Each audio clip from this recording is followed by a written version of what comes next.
সবাইকে আজকে অভিনন্দন। আসলে আজকে এই যে আমাদের মহিলা ওয়ার্ড কমিটি হবে, এই কমিটির মাধ্যমে আগামী দিনে বাংলাদেশের ধানের শীষ প্রতি বিজয়ের একটা সূচনা হবে। এই সূচনার মাধ্যমেই বাংলাদেশ জাতীয় দল বিএনপি সরকার গঠন করবে। সরকার গঠন করতে পারে তাহলে আপনারা এখানে যারা আছেন সবাই ধানের শীষে ভোট দিয়ে এবং ধানের শীষে করে আমরা এদেশের তিনবার জাতীয় দল বিএনপি সরকার গঠন করেছে। আপনাদের আমি কিন্তু একটি কথা বলবো, যারা ইসলাম নিয়ে কথা বলে বাংলাদেশ আমরা স্বাধীনের পরে যে সংবিধান ছিল সেই সংবিধানে তখন ছিল না। সেই বিসমিল্লাহ বাংলাদেশ জাতীয় দল বিএনপি প্রতিষ্ঠাতা জিয়াউর রহমান বিসমিল্লাহ এবং শুরু করছেন এবং এরপরে এই সে মারা যাওয়ার পরে বাংলাদেশের মহিলারা যারা ছিলেন প্রত্যেকে ছিলেন শিক্ষার জন্য স্কুল কলেজে দিতে পারতেন না, কিন্তু সেখানেও আমাদের খালেদা জিয়া প্রত্যেক মহিলারা যেন লেখাপড়া করতে পারে তাদের যেন বারবার কম হয় এই উপলব্ধি চালু করছে এবং সবচাইতে এদেশের যদি মহিলাদের নিয়ে বেশি কাজ করেন সেটা আমাদের দেশ থেকে আর অন্য অন্য যে দল আছে আপনারা দেখুন আপনাদের বাড়ির পাশে কেউ বলে আমি জামাত করি, কেউ বলে আমি আত্মা করি, তাদের দ্বারা আপনাদের কাজ উন্নত হয়েছে কিনা আপনারা নিজেরাই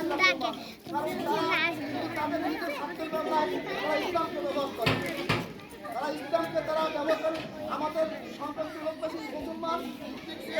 বাংলাদেশ নির্বাচিত হয়েছে এবং বাংলার মানুষকে তারা সবসময় ভালোভাবে রাখার চেষ্টা করছে এবং যতদিন বিএনপি ছিল এই বাংলার মা বোনরা সবচেয়ে নিরাপদ ছিল। আর যারা বলে আপনার বন্ধুরা জান্নাতে যাবে, আমি তাদেরকে আপনারা প্রশ্ন করবেন এটা যে আপনারা বলেন কোন হাদিসে লেখা আছে, নিজেদের মন করা হাদিস দিয়ে তারা মানুষকে বিভ্রান্ত করার জন্য এই চিন্তা চালায়। অনেকে বলে ইসলাম, আমাদের দেশে ইসলাম প্রতিষ্ঠিত, আমরা ইসলাম রাষ্ট্র, এখানে কারো ইসলাম প্রতিষ্ঠা করার দরকার নাই। যদি ইসলামকে প্রতিষ্ঠা করতে হয় তাহলে যারা আছেন তারা বাংলাদেশে ইসলাম যারা নির্যাতিত ছিলেন, যারা কোনো কিছু পান নাই, আমি মনে করি আপনাদের জন্য বিএনপি তথা আমাদের ওয়ার্ড এবং আমাদের ৮ নং চাঁদপুরের আহ্বায়ক আব্দুল জব্বার সিদ্দিক, তিনি আপনাদের জন্য আমাদের ৩ নং ওয়ার্ড তথা সে সবসময় তার মনোলক্ষ্য ছিল। কারণ আমাদের এই ওয়ার্ডে একসময় বিভিন্নভাবে চুরি ডাকাতি হতো, এটা তার মাধ্যমে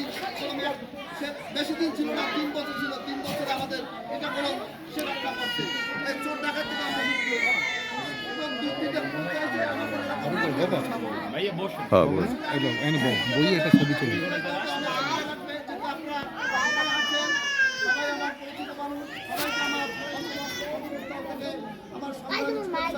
জানিয়ে এবং সবাইকে ধানের শীষের পক্ষে একবারের জন্য একটা ভোট দিয়ে নির্বাচিত করার জন্য আহ্বান জানিয়ে এখানে আমার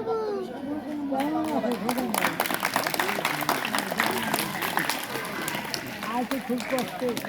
ওয়াদা দিচ্ছি আমি